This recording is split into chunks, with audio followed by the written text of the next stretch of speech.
আমার একটা আবদার আপনারা রাখবেন,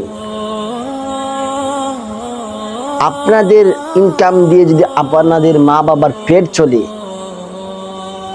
খরচ চলে, আমাদের সমাজে বলে আমরা যারা খাওয়াচ্ছি ফিন্দাচ্ছি,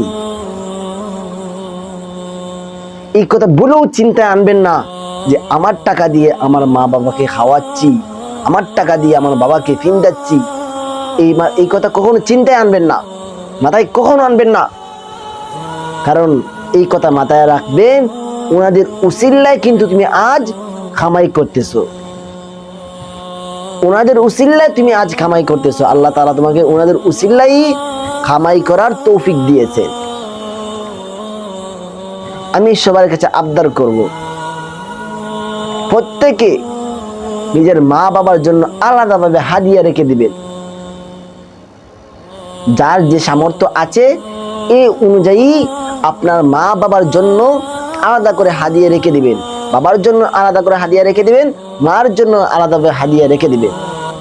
ওনারা যাতে তোমার কাছে হাত পাততে না হয়,